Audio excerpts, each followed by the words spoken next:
Spock is trying to nail him for something, he goes, he's like, in about 5 minutes you're going to receive a call from a person high up in the government, and they're going to let me go, because the government needs me to deal deals to people that the U.S. government can't be seen dealing with.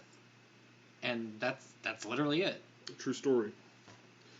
It's also a fact because I saw it in Rambo 3. Yeah! Stallone and when he Cage! shot an arrow at a helicopter. But, the United States did create the Taliban.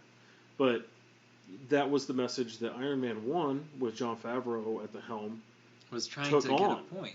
And it's funny because they switched things around, they modernized it, because in the 60s... I've talked shit about it. It was Vietnam. They updated it. They updated it, and it was great. It fit perfectly, because that is such a timeless message that to stop warmongering, and it kind of carries through some other things Iron Man has been in, because you see him not dealing arms anymore, but now he's turned his intellect and his resources to renewable resources like arc reactors. Right, but we lose that whenever we see Iron Man on screen anymore, because when we lost that in Iron Man 2, lost in Iron Man 3, yeah, got it back a little bit in Avengers. Just a touch. How? Because remember, when they first introduced Iron Man in Avengers, he was putting that thing, he was underwater, he put that little doodad on the wires, and he goes, he's like, I'm the first name, or he's like, I'm the biggest name in clean energy right now. Oh, okay. Like, he's talking about that stuff. Oh, so in the introduction during the title sequence, and then all of a sudden the next 2.5 hours is monsters invading New York. Okay, well, he can't talk about... No, what, I'm you think he's going to stop? He'd be like, hey, Chitauri, let me tell you about green energy. He should have. He would have changed his mind. I think Age of Ultron was then him becoming too concerned. Age of Ultron, like the way Tony Stark is in that, is his reaction basically to the events of the first movie and everything and what he saw. But I think that's a perfect allegory for the fear of I guess I'll say basic white American citizens of change, or even anybody. It doesn't have to even be basic white American citizens. It's people's fear of change or of things they don't understand. He creates Ultron to try to help, and Ultron ends up being worse. And it can also be a statement against technology, and how technology can get out of hand. Because how many movies have we made about that?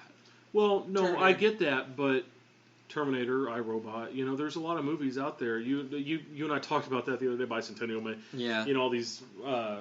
Android, AI. I went on a bender. I don't know why, but I just War Games is another one. Yeah. You want to go old school War Games? But that's a statement on how technology can be dangerous and can get out of hand, and we need to really watch what the fuck we're doing as a society where this shit's concerned. Because you can't walk 10 feet down the goddamn street without seeing 40 people with their nose in a phone right now. We are so reliant on our phones and technology at home that if an EMP were to go off, this country would be fucked. Yeah.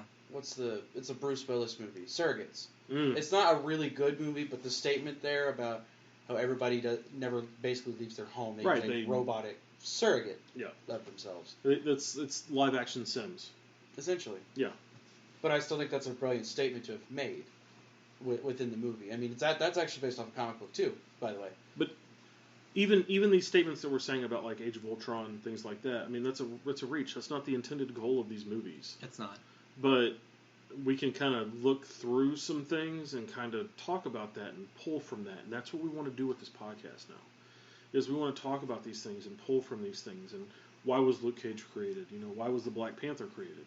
Why did Stan Lee start drawing black people in comic books?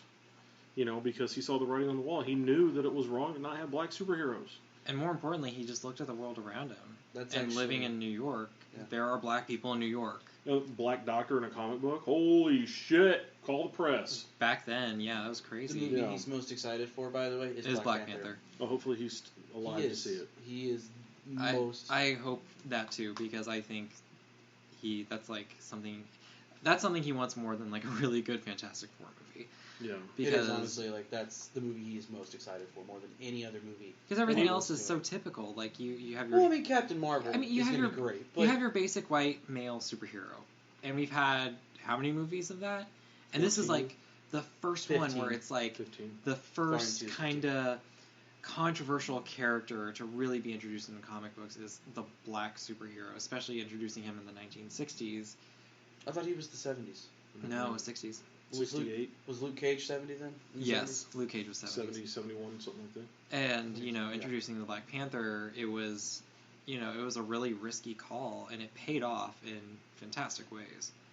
Yeah. Pun intended. Well, whenever he was introduced in Fantastic Four. Yeah, Fantastic Four. Get it? Yeah. That's when Silver Surfer debuted, too. Yeah. But, when they introduced Black Panther, and we went over that last February with the Black History Month stuff. But that was a big step, man. It was huge.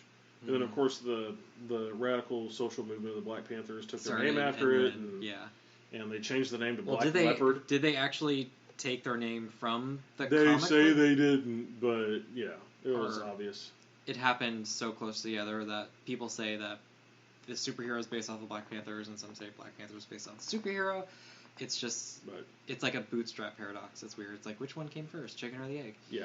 So, and then everyone was, and so because of that controversy, controversy, to Black Leopard for like 3 issues, and they're like, this sucks. Let's just leave it as Black Panther. But then they gave him a new black superhero, which was the Falcon. Yeah, which was the Falcon, which was the first African American superhero. Whereas the sidekick of Captain America. Yeah, and that's one thing that people, especially black people, were like, okay, well, it's great that we have a black superhero, but he's African. They can't really relate to him because he's in a different country. It's a relatable African who's worth trillions and trillions and trillions of dollars. How relatable is that? It's like what stand-up comedians talk about. Yeah. You're not going to be funny unless you're relatable. Yeah. Don't get on stage and start talking about, your Lamborghini Well, even problems. then, I still feel like Falcon was kind of a reach in some ways, but I think Luke Cage was probably most relatable. Luke Cage is really... His book was just focused on surviving everyday life. And that's one Inner thing city we New York about during that time, and if you fucking watch The Get Down, you see... Yes! Oh, I love The Get Down. What that city was, and why Luke Cage needed to be made. I mean, even though they gave him the slave chains and a tiara and all this shit, but that's still... like, the groovy 70s, man. Oh, blaxploitation, man. That's 70s. Exactly what he was based on, was fucking the Shaft. blaxploitation films. Yeah, absolutely. And they go over that in the documentary, and we talked about that when we talked about Luke Cage, was blaxploitation. And I love blaxploitation films. And that seems really racist for me to say, but it's not, because they served a purpose. Honestly, they I gave know a lot of black people who really like blaxploitation. Dude, blaxploitation films are amazing. If you look at them for what they are.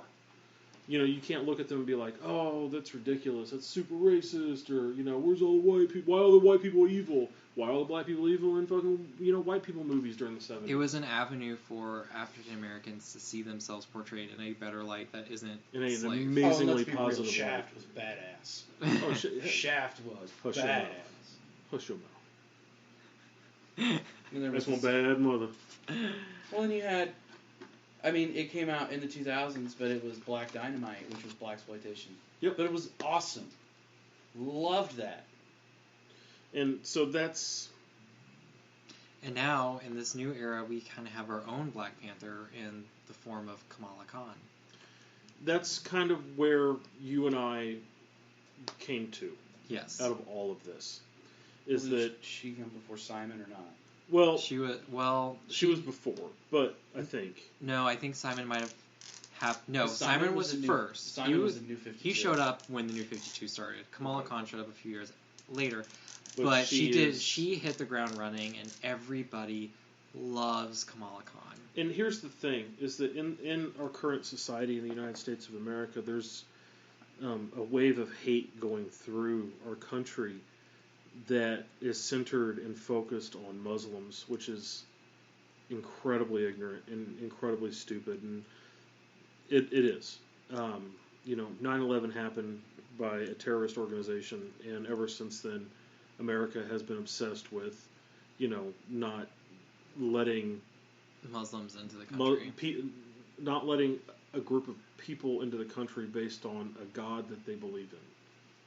Which is a shared God. Which is the same fucking God that Christians believe in. And, I can go through what Muslim is. Technically the same God Jews believe in. It's all the same. Yeah.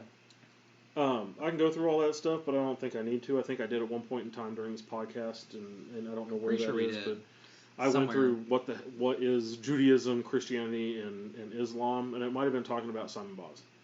But right now, there's 2 Muslim comic book characters.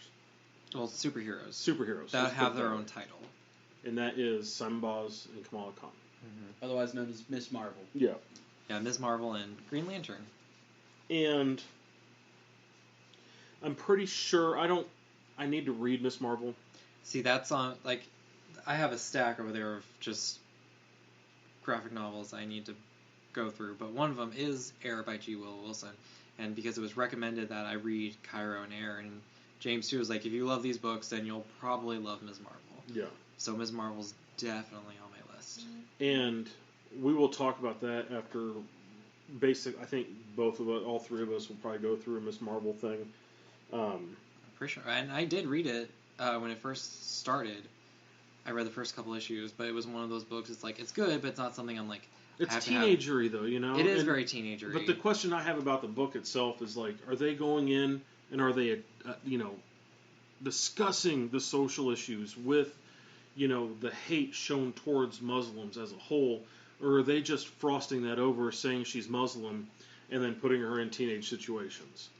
From what I can remember, her culture is prevalent in that book. Good, as it should be, and that'll give me reason to read it. Yeah. And then we'll discuss it at that point in time, and we'll discuss the importance of that. But that is something that I think I don't think that's discussed in DC's The Green Lanterns with Simon Boz. A little bit. New 52 was touched on a little more because the reason he's on house arrest or something, or under he's the a criminal. But he didn't, he was framed, I want to say, something like that, and it's because he's Muslim is the reason he's in trouble with the government, is what it basically boils down to. And so he has a kind of like a parole officer, but he's a federal agent who comes by and visits, and the federal agent agrees that Simon shouldn't even be under this watch, but they want the ring, basically, and want to issue the government. He comes and he's like, the government wants the ring, and Simon's like, basically just like, fuck you, I'm not giving you the ring. It's not like they could keep it for very long. The ring is his. Yeah, it would just go right back to him. But if I remember right, doesn't Simon have tattoos on his arms? He has a tattoo on his inner forearm. And lights up. In Arabic. It's written in Arabic. It's written in Arabic. And it lights up green when he's suited up and ready to go. Yeah, and I think that's one of the coolest things in the world. That is really cool. That's almost, that's cooler than Jessica's little eye patch. Which is actually like a special lantern ability that only she has or something, isn't it? Well, and I don't know about that, but I know Simon has a very rare ability called the Emerald Sight. Yeah. Which is like a future, well, not necessarily seeing the future, but you just have premonitions or something. Premonitions, extrasensory kind of stuff. She passed out down there? Yeah, she's sleeping. But it's the idea that, like Green Lanterns, for example. That book features 2 characters, the 2 leads. Neither of them are white. Neither of them are white. Yeah. Neither of them would. Yeah. Well, I don't know about Jessica, but we have a Muslim man and we have a Latina woman. A Latina who Jessica Cruz is not only battling fiends from outer space, but she's also battling her anxiety, which for me, that's I connect with that. Yeah, well, a lot of people connect with that, but I think for her, it's also the idea that she was a bad guy. She didn't want to be, though. She was forced into being a bad guy. She was forced into being Power Ring after the Forever Evil run, because they had killed that Earth's Power Ring. Yeah. Or I think Sinestro might have killed him. Something like that. And so somebody killed him, and then the forced Power Ring forced her to work, and for it, and then the Justice League saved her, and because she kind of fought her way out of being under a Power Ring's control, she was worthy enough to get a Green Lantern ring. Yeah. And I think that's... I'm reading Green Lanterns now, and that book is good. I don't know. It's diversity in comic books. Marvel's doing it, but diversity's well and good, but what's the social message that... What are we trying to teach our kids that are reading these books? I know a lot of kids don't read books anymore, and it's a lot of the adults, but... But, Kamala was featured in one of the Marvel cartoons on Disney, so there's still... Spider-Man. Yeah, so they're still getting her out there in other forms that kids will want to see. But I don't think it's enough, man. It's not enough. It really isn't. And because you can't force a kid to sit down and watch Spider-Man cartoon. No, they actually have to like Spider-Man to begin with.